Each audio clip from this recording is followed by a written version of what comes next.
This month's European elections marked a significant turn in the political winds of Europe. Hi, I'm Justin Guest. Welcome to the Government Department Hot Seat. With us today to discuss these different changes on the continent is Professor Simon Hix. Thanks very much for being here, Professor. Great. Well, let's get started. Some commentators have claimed a massive victory for the European right. Others are saying that that impression is actually inflated.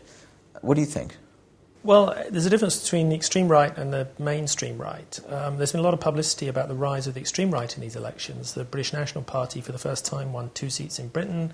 Geert Wilders, an anti-immigrant party in Holland, won 4 seats. Jobbik, an anti-gypsy party in Hungary, won several seats. And across Europe, it looked like we've seen a rise of the extreme right. It's not actually clear that that's the case.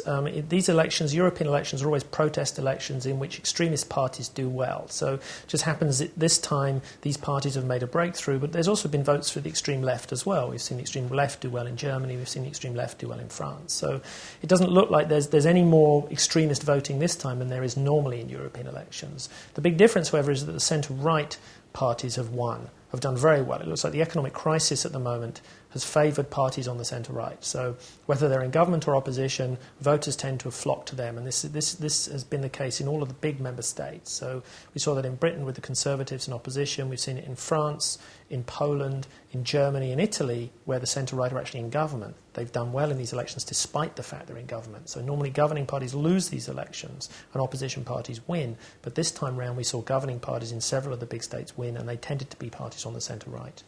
Right. Now, correspondingly, the Social Democrats have lost across Europe. Why do you think that is? Well, it's interesting because in every country, Social Democrats, when I talk to them, are saying, well, it's all because of my country. It's all because Labour and scandals around expenses in Westminster. In Germany, they say the SPD are the junior coalition partner. They've done badly. In Italy, they say the left have done badly because it's a new party that's formed and they need time to get on their feet.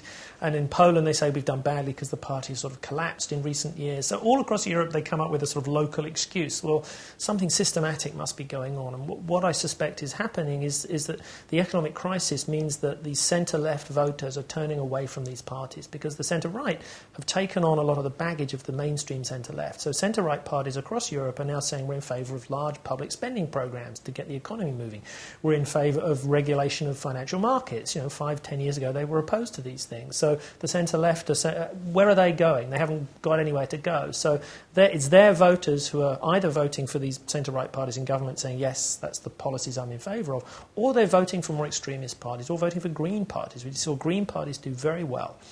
So Green parties or more radical left parties. And some of their voters on the lower income groups who feel threatened by globalisation, by large-scale immigration into Europe and across Europe, and by unemployment, rising unemployment, those voters are the voters who are starting to vote for the extreme right parties. We saw that with the BNP in the north of England. They were largely ex-Labour voters.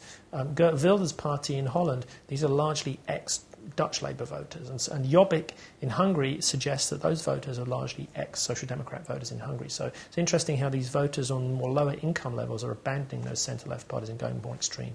The centre-left has had their thunder stolen, as it seems. Yeah. How do you think this will affect European policy making? Well, there's a difference between the European level and the national level. So in Brussels, it looks like the centre-right are now going to run the show for 5 years in Brussels. So we've seen the mainstream group on the centre-right, the European People's Party, emerge as the most powerful force in the European Parliament. It looks like they're going to have a big enough coalition in the European Parliament to push more sort of free market agenda in Brussels than they have done for the last 5 years.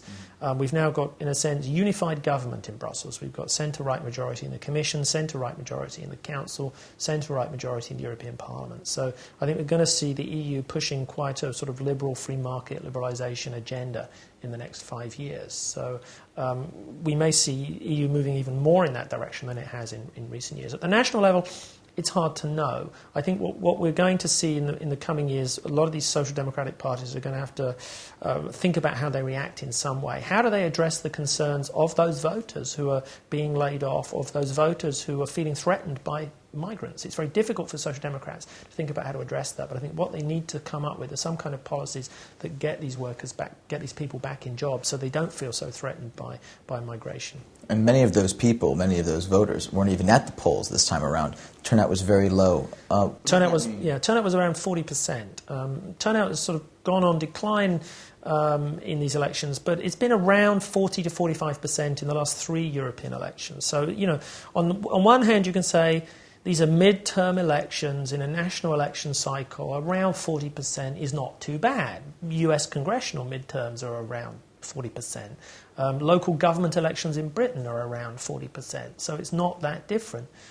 But from the European Parliament's point of view, it really does undermine their legitimacy, because one of the things the European Parliament rests on in terms of its power in Brussels, standing up against the Commission and standing up against the government, is to say we speak for the people of Europe. And so the governments can easily turn around and say, well, who's more legitimate? Us, the national governments elected in our country by big turnout, 75, 80%, or you, the European Parliament, elected by only 40% of the people. So the European Parliament is worried about turnout, and this, I think, the European Parliament will have to think seriously about how does it address this issue in 5 years' time. They've let it sort of fester for too long now, and, national governments are saying they don't really care about this low turnout because they know they lose these elections in mid-term elections. So it's going to be up to the European Parliament to think about how to address this issue. All right, that'll do it. Professor Simon Hix, you are off the hot seat. Do join us next time for the next edition of The Hot Seat. Until then, goodbye.